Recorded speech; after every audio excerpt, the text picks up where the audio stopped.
ಆತ್ಮೀಯ ಶಿಕ್ಷಕರಿಗೆ ವಿದ್ಯಾಪ್ರವೇಶದ 32ನೇ ದಿನದ ಚಟುವಟಿಕೆಗಳಿಗೆ ಸ್ವಾಗತ. ಇಲ್ಲಿ ಶಿಕ್ಷಕರೇ, ನಾವು ಕಳೆದ ಬಾರಿಯ 58ನೇ ದಿನದಲ್ಲಿ ನಾವು ಯಾವೆಲ್ಲ ಚಟುವಟಿಕೆಗಳನ್ನು ನಿರ್ವಹಣೆ ಮಾಡಿದ್ವೋ ಆ ಚಟುವಟಿಕೆಗಳನ್ನು ಇಲ್ಲಿ ನಿರ್ವಹಣೆ ಮಾಡಬೇಕಾಗತ್ತೆ. ಇಲ್ಲಿ ಮೊದಲನೇದು ಶುಭಾಶಯ ವಿನಿಮಯ ಮತ್ತು ಮಾತುಕತೆ. ಇಲ್ಲಿ ಶುಭಾಶಯ ವಿನಿಮಯದಲ್ಲಿ ಮಕ್ಕಳನ್ನು ಗುಂಪುಗಳನ್ನಾಗಿ ಮಾಡ್ಕೋಬೇಕಾಗತ್ತೆ.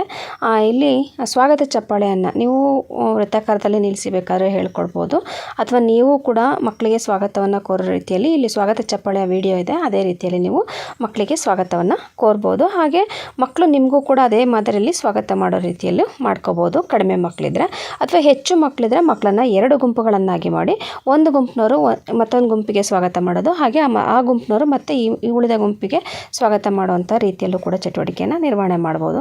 ನಾನಿಲ್ಲಿ ನಮ್ಮ ಶಾಲೆಯಲ್ಲಿ ಕಡಿಮೆ ಮಕ್ಕಳಿರೋದ್ರಿಂದ ಕಡಿಮೆ ಮಕ್ಕಳು ಇರೋದ್ರಿಂದ ಮಕ್ಕಳಿಂದಲೇ ನಾನು ಚಟುವಟಿಕೆಯನ್ನು ನಿರ್ವಹಣೆ ಮಾಡಿದ್ದೀನಿ. ಈ ಸ್ವಾಗತ ಚಪ್ಪಾಳೆ ಯಾವ ರೀತಿ ಹಾಕಿಸ್ತಾರೆ ಅಂತ ನೋಡಿಕೊಂಡು ನೀವು ಅದೇ ರೀತಿಯಲ್ಲಿ ನಿರ್ವಹಣೆ ಮಾಡ್ಬೋದು. ವೆಲ್ಕಮ್ ಚಪ್ಪಾಳೆ ಅಂದರೆ ಸ್ವಾಗತ ಚಪ್ಪಾಳೆ ಹೇಳ್ಕೊಟ್ಟಲ್ಲ, ಅದನ್ನು ಮಾಡಿ ನೋಡೋಣ. ರೆಡಿ?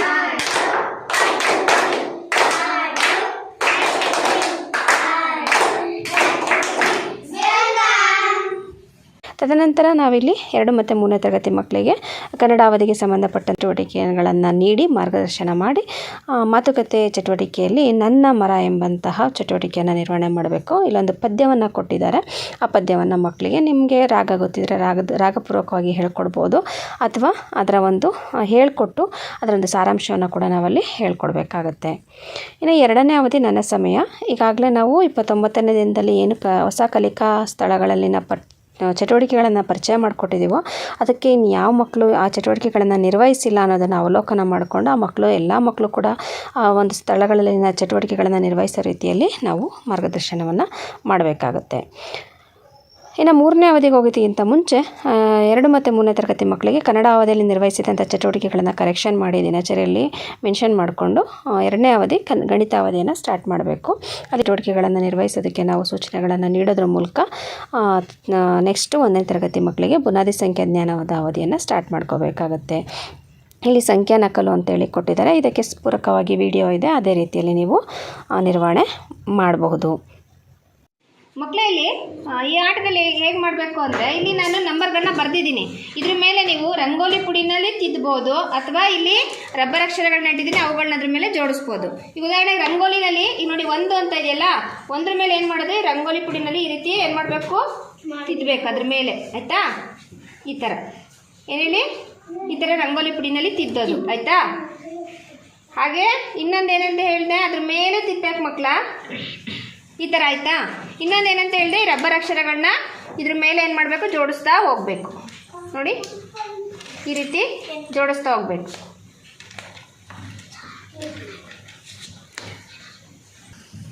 ನೋಡಿ ಮಕ್ಕಳ, ಈ ರೀತಿ ಜೋಡಿಸಿದ್ರಿ ಅಲ್ವಾ? ಇದೇ ರೀತಿ ಈ ಆಟನ ಮತ್ತೊಮ್ಮೆ ನಾನು ತೆಗಿತೀನಿ ಇವನ್ನೆಲ್ಲ. ಆಮೇಲೆ ನೀವೇನು ಮಾಡಬೇಕು, ಒಬ್ಬೊಬ್ಬರನ್ನೇ ಅದ್ರ ಮೇಲೆ ರಂಗೋಲಿ ಬಿಡಿಸ್ಬೇಕು. ಆಮೇಲೆ ಈ ರೀತಿ ರಬ್ಬರ್ ಅಕ್ಷರಗಳನ್ನ ಬಳಸ್ಕೊಂಡು ಜೋಡಿಸ್ಬೇಕು, ಆಯ್ತಲ್ಲ? ಹಾಗೆ ಇಲ್ಲಿ ಗಣಿತ ಅಭ್ಯಾಸ ಪುಸ್ತಕದಲ್ಲಿನ ಪುಟ ಸಂಖ್ಯೆ 18 ಮತ್ತು 19ರಲ್ಲಿರುವಂತಹ 2 ಚಟುವಟಿಕೆಗಳನ್ನು ನಿರ್ವಹಣೆ ಮಾಡಬೇಕಾಗುತ್ತದೆ.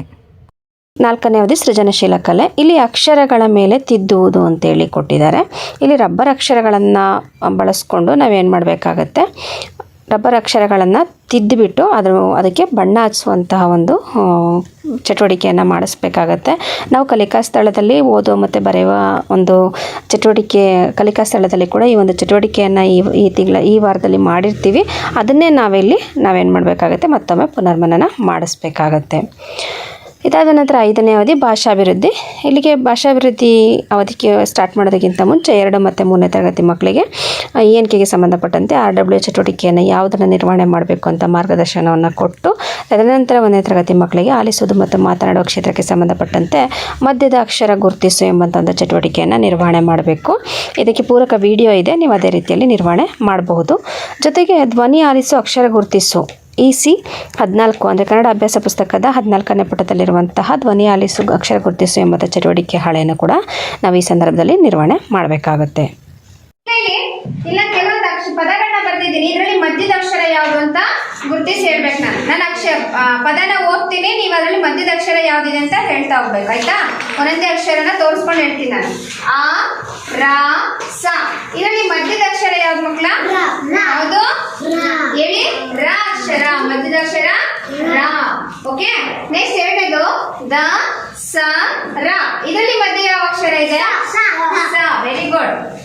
ನೆಕ್ಸ್ಟ್ ಅ ಗ ಸ ಇದರಲ್ಲಿ ಯಾವ್ದು ಮಧ್ಯಾಕ್ಷರ ಗ ಸ ರ ಸ ಇದರಲ್ಲಿ ಯಾವ್ದು ಮಧ್ಯಾಕ್ಷರ ರ ಸ ದ ರ ಇದರಲ್ಲಿ ಮಧ್ಯಾಕ್ಷರ ದ ನ ಮ ನ ವೆರಿ ಗುಡ್ ವ ದ ನ ದ ವೆರಿ ಗುಡ್. ಈಗ ಗೊತ್ತಾಯ್ತಲ್ಲ ಮಧ್ಯಾಕ್ಷರ ಯಾವುದು ಅಂತ. ಈಗ ನಾನು ನಡೆಸ್ತೀನಿ, ಆಮೇಲೆ ನೀವು ಒಬ್ಬೊಬ್ಬರನ್ನ ಕೇಳ್ತೀನಿ, ಅವಾಗ ಬಂದು ಹೇಳ್ಬೇಕು, ಆಯ್ತಾ? ಇನ್ನು ಎರಡನೇ ಒಂದು ಕ್ಷೇತ್ರ ಅರ್ಥಗ್ರಹಿಕೆಯೊಂದಿಗೆ ನಾವು ಓದು. ಇಲ್ಲಿ ಧ್ವನಿ ವ್ಯತ್ಯಾಸಗಳು ಅಂತೇಳಿ ಚಟುವಟಿಕೆ ಕೊಟ್ಟಿದ್ದಾರೆ. ಇದಕ್ಕೆ ಪೂರಕವಾದ ವಿಡಿಯೋ ಇದೆ, ನೀವು ಅದೇ ರೀತಿಯಲ್ಲಿ ನಿರ್ವಹಣೆ ಮಾಡ್ಬೋದು. ಈ ಸಂದರ್ಭದಲ್ಲಿ 2 ಮತ್ತು 3ನೇ ತರಗತಿ ಮಕ್ಕಳಿಗೆ LS ಚಟುವಟಿಕೆಗಳನ್ನು ಕೂಡ ನಾವಲ್ಲಿ ನಿರ್ವಹಣೆ ಮಾಡಬೇಕಾಗತ್ತೆ. ಮಕ್ಕಳಲ್ಲಿ ನಾನಿಲ್ಲಿ ಕೆಲವೊಂದು ಪದಗಳನ್ನ ಬರೆದಿದ್ದೀನಿ. ಒಂದೊಂದು ಲೈನಲ್ಲಿರೋ ಪದಗಳನ್ನ ಓದ್ತೀನಿ. ಅದರಲ್ಲಿ ನಾನು ಓದ್ಬೇಕಾದ್ರೆ ಕೊನೆ ಉಚ್ಚಾರಣೆ ಬದಲಾಗುತ್ತೆ. ಅದು ಯಾವ್ದ್ರಲ್ಲಿ ಬದಲಾವಣೆ ಆಗುತ್ತೆ ಅಂತ ನೀವು ಗುರುತಿಸಿ ಹೇಳ್ಬೇಕು, ಆಯ್ತಾ? ಒಂದು ಹೇಳ್ಕೊಡ್ತೀನಿ. ಉದಾಹರಣೆ ನೋಡಿ, ಪದಕ, ಚರಕ, ಪುಸ್ತಕ, ಪಟ. ಯಾವ್ದು ಚೇಂಜ್ ಆಯ್ತು? ಪದಕ, ಚರಕ, ಪುಸ್ತಕ, ಪಟ. ಯಾವ್ದು ಅಕ್ಷರ ಚೇಂಜ್ ಆಯ್ತು? ಯಾವ್ದು? ಪಟ. ಯಾವ್ದು? ವೆರಿ ಗುಡ್ ಬಿಬಸ್, ತುಂಬಾ ಚೆನ್ನಾಗಿ ಉತ್ತರ ಹೇಳಿದಾನೆ. ಪಟ. ನೋಡಿ ಇಲ್ಲಿ ಕ ಕ ಕ ಬಂತು, ಲಾಸ್ಟ್ ಅಲ್ಲಿ ಇಲ್ಲಿ ಏನ್ ಬಂತು? ಟ ಬಂತು. ಅದು ಧ್ವನಿ ಏನಾಯ್ತು? ಚೇಂಜ್ ಆಯ್ತು. ಹಾಗೆ ಎರಡನೇದು ಊಟ, ಆಟ, ಕಾಟ, ರಸ. ಯಾವ್ದು? Very good. ನೋಡಿ ಟ ಟ ಟ ಇದೆ, ಇಲ್ಲೇನ್ ಬಂತು? ಸ ಬಂತು, ರಸ ಸ ಬಂತು. ಹಾಗಾಗಿ ಇಲ್ಲಿ ವ್ಯತ್ಯಾಸ ಆಗಿದೆ, ಯಾವುದು? ರಸ. ಗೊತ್ತಾಯ್ತಾ? ನೆಕ್ಸ್ಟ್ ಇಲ್ಲಿ ನೋಡಿ, ನಮನ, ವಚನ, ಅರಸ, ಗಮನ. ನಮನ, ವಚನ, ಅರಸ, ಗಮನ. ಯಾವುದು? Very good. ಯಾಕೆ ಇಲ್ಲಿ ನಾ ಬಂತು, ಇಲ್ಲೂ ನಾ ಬಂತು, ಇಲ್ಲೂ ನಾ ಬಂತು, ಇಲ್ಲೇನಾಯ್ತು? ಸ ಬಂತು. ಹಾಗಾಗಿ ಅರಸ ವ್ಯತ್ಯಾಸ ಆಯ್ತು. ಹಾಗೆ ನೆಕ್ಸ್ಟ್ ಜನ, ಅರಸ, ಅಗಸ, ಸರಸ. ಜನ, ಅರಸ, ಅಗಸ, ಸರಸ. ಯಾವುದು? Very good. ಜನ. ನೋಡಿ ಇಲ್ಲಿ ನಾ ಬಂತು, ಇಲ್ಲೆಲ್ಲ ಸ ಇದೆ, ಕೊನೆಯಲ್ಲಿ ಯಾವ್ದಿದೆ? ಸ ಇದೆ, ಇದರಲ್ಲಿ ನಾ ಬಂತು. Very good. ನೆಕ್ಸ್ಟ್ ದಸರಾ, ವನ, ಮನ, ಬನ. ನೋಡಿ ದಸರಾ, ವನ, ಮನ, ಬನ. ಯಾವುದು? Very good. ದಸರಾ. ನೋಡಿ ಇಲ್ಲಿ 3 ಅಕ್ಷರ ಬೇರೆ ಇದೆ, ಲಾಸ್ಟ್ ಅಲ್ಲಿ ರಾ ಇದೆ, ಇಲ್ಲೇನಾಗಿದೆ?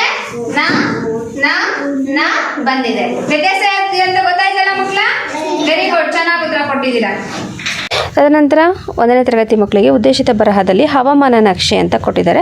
ಈಗಾಗಲೇ ನಾವು 4-5 ಅವಧಿಗಳಲ್ಲಿ ಹವಾಮಾನ ನಕ್ಷೆಗೆ ಸಂಬಂಧಪಟ್ಟಂತೆ ಚಟುವಟಿಕೆಯನ್ನು ನಿರ್ವಹಿಸಿರೋದ್ರಿಂದ ಅಲ್ಲಿ ಈಗಾಗಲೇ ಗೊತ್ತಿರೋದ್ರಿಂದ ಇಲ್ಲಿ ಹವಾಮಾನ ನಕ್ಷೆಗೆ ಸಂಬಂಧಪಟ್ಟಂತೆ ಮಕ್ಕಳು ಅಲ್ಲಿ ಬಿಸಿಲು, ಮಳೆ ಅಥವಾ ಏನು ಚಳಿ ಇದೆಯೋ ಅದನ್ನು ಗುರುತಿಸುವಂಥ ಚಟುವಟಿಕೆಯನ್ನು ಬೇಕಾದ್ರೆ ಮಾಡ್ಬೋದು. ಅಂದರೆ ಹವಾಮಾನ ನಕ್ಷೆಯನ್ನು ಬಳಸ್ಕೊಂಡು ಅಲ್ಲಿ ಯಾವ ಒಂದು ಬಿಸಿಲಿಗೆ ಎಷ್ಟು ನಂಬರ್ ಹಾಕ್ತೀವಿ, ಮಳೆ ಬಂದರೆ ಎಷ್ಟು ನಂಬರ್ ಹಾಕಬೇಕು ಅನ್ನೋದ್ರ ಬಗ್ಗೆ ಮತ್ತೊಮ್ಮೆ ಬೇಕಾದ್ರೆ ನಾವಲ್ಲಿ ಹೇಳ್ಕೊಡ್ಬೋದು. ಅಥವಾ ಅಲ್ಲಿ ಬರುವಂಥ ಕಾಮನ ಬಿಲ್ಲಿನ ಚಿತ್ರ ಬಿಡಿಸೋದು, ಅಥವಾ ಬಿಸಿಲು ಸೂರ್ಯನ ಚಿತ್ರ ಬಿಡಿಸೋದು, ಚಂದ್ರನ ಚಿತ್ರ ಬಿಡಿಸೋದು, ಈ ರೀತಿಯಲ್ಲೂ ಕೂಡ ಚಿತ್ರ ಬಿಡಿಸಲಿಕ್ಕೆ ಈಸಿ ಆಗಿರುವಂತಹ ಚಿತ್ರಗಳನ್ನು ಬಿಡಿಸುವಂಥ ಚಟುವಟಿಕೆಯನ್ನು ಬೇಕಾದ್ರೆ ನಾವಲ್ಲಿ ಮಾಡಿಸ್ಬೋದು. ಅದೇ ಸಂದರ್ಭದಲ್ಲಿ 2 ಮತ್ತು 3ನೇ ತರಗತಿ ಮಕ್ಕಳಿಗೆ LS ಚಟುವಟಿಕೆಯನ್ನು ಕೂಡ ನೀವು ನಿರ್ವಹಣೆ ಮಾಡಬಹುದು, ಚಿತ್ರ ಬಿಡಿಸಲಿಕ್ಕೆ ಹೇಳಿ. ತದನಂತರ RWಗೆ ಸಂಬಂಧಪಟ್ಟಂತೆ ಮತ್ತೆ ಮತ್ತೆ ಕಂಟಿನ್ಯೂಷನ್ ಕ್ಲಾಸನ್ನು ನಾವು ಕೂಡ ಅಲ್ಲಿ ನಿರ್ವಹಣೆ ಮಾಡ್ಕೊಳ್ತಾ 2 ಮತ್ತು 1ನೇ ತರಗತಿ ಮಕ್ಕಳಿಗೆ ಹೊರಾಂಗಣ ಆಟದ ಚಟುವಟಿಕೆಯನ್ನು ಮಾಡಿಸ್ಬೇಕಾಗತ್ತೆ 6ನೇ ಅವಧಿಯಲ್ಲಿ. ಇಲ್ಲಿ ಹೊರಾಂಗಣ ಆಟದಲ್ಲಿ 53ನೇ ದಿನ ಅಂದರೆ ಇಲ್ಲಿ ಹಗ್ಗದ ಆಟ ಏನು ಹಿಂದಿನ ದಿನ ಹೇಳ್ಕೊಟ್ಟಿರ್ತೀವೋ ಸ್ಕಿಪ್ಪಿಂಗ್ ರೋಪ್ನ ಬಳಸ್ಕೊಂಡು ಅದೇ ಒಂದು ಆಟವನ್ನು ಇಲ್ಲಿ ಮತ್ತೊಮ್ಮೆ ಮಾಡಿಸ್ಬೇಕಾಗತ್ತೆ. ಅದೇ ಒಂದು ಆಟದ ನಿಯಮಗಳನ್ನ ಹೇಳ್ಕೊಡೋದ್ರ ಮೂಲಕ ಹಗ್ಗದ ಆಟವನ್ನು ಆಡಿಸ್ಬೇಕಾಗತ್ತೆ. ಇನ್ನು 7ನೇ ಅವಧಿ ಕಥಾ ಸಮಯ. ಈ ಒಂದು ಕಥಾ ಸಮಯದ ಅವಧಿಯಲ್ಲೂ ಕೂಡ ಹಿಂದಿನ ದಿನ ನಾವು ಕೊಕ್ಕರೆ ಮತ್ತು ಏಡಿಗೆ ಸಂಬಂಧಪಟ್ಟಂಥ ಕಥೆಗಳನ್ನ ಹೇಳ್ಕೊಟ್ಟಿರ್ತೀವಿ. ಇಲ್ಲಿ ನಿಮಗೆ ಸಾಹಿತ್ಯ ಸಿಕ್ಕರೆ ಆ ಸಾಹಿತ್ಯನ ಬಳಸ್ಕೊಂಡು ನಾವು ಈ ಕಥೆಯ ಸಾರಾಂಶವನ್ನು ಮತ್ತೊಮ್ಮೆ ಪುನರ್ಮನನ ಮಾಡಿಸ್ಬೇಕಾಗತ್ತೆ. ಅಥವಾ ನೀವು ನಾಟಕಾಭಿನಯದ ಮೂಲಕ ಕೂಡ ನೀವು ಆ ಕಥೆಯನ್ನು ಹೇಳ್ಕೊಡುವಂಥ ಕೆಲಸವನ್ನು ಕೂಡ ನಾವಲ್ಲಿ ಮಾಡ್ಬೋದು. ಈ ಅವಧಿಗೆ ಹೋಗೋದಕ್ಕಿಂತ ಮುಂಚೆ 2 ಮತ್ತು 3ನೇ ತರಗತಿ ಮಕ್ಕಳಿಗೆ ಪರಿಸರ ಅಧ್ಯಯನದಲ್ಲಿ ಸಿಗಳನ್ನು ಕೂಡ ನಿರ್ವಹಣೆ ಮಾಡಲಿಕ್ಕೆ ಮಾರ್ಗದರ್ಶನವನ್ನು ನೀಡಬೇಕಾಗುತ್ತೆ. ಇನ್ನು ಕೊನೆಯ ಅವಧಿ ಮತ್ತೆ ಸಿಗೋಣ. ಇಲ್ಲಿ ಈ ದಿನ ನಿರ್ವಹಿಸಿದ ಮಾಡಿದಂಥ ಎಲ್ಲ ಚಟುವಟಿಕೆಗಳನ್ನು ಮಕ್ಕಳು ಪುನರ್ಮನನ ಮಾಡೋದ್ರ ಮೂಲಕ, ಜೊತೆಗೆ ಅಲ್ಲಿ ಯಾವುದಾದ್ರೂ ಒಂದು ಚಟುವಟಿಕೆಯನ್ನು ಹೋಮ್ವರ್ಕ್ ರೂಪದಲ್ಲಿ ಕೊಡೋದ್ರ ಮೂಲಕ, ಮತ್ತು 2 ಮತ್ತು 3ನೇ ತರಗತಿ ಮಕ್ಕಳು ಈ ದಿನ ನಿರ್ವಹಿಸಿದಂತಹ 4 ಅವಧಿಗಳ ಚಟುವಟಿಕೆಗಳನ್ನು ಕರೆಕ್ಷನ್ ಮಾಡಿ ದಿನಚರಿಯಲ್ಲಿ ಮೆನ್ಷನ್ ಮಾಡೋದ್ರ ಮೂಲಕ ಈ ಒಂದು ದಿನದ ತರಗತಿ ನಿರ್ವಹಣೆಯನ್ನು ಮುಗಿಸ್ಬೇಕಾಗತ್ತೆ. ಧನ್ಯವಾದಗಳು.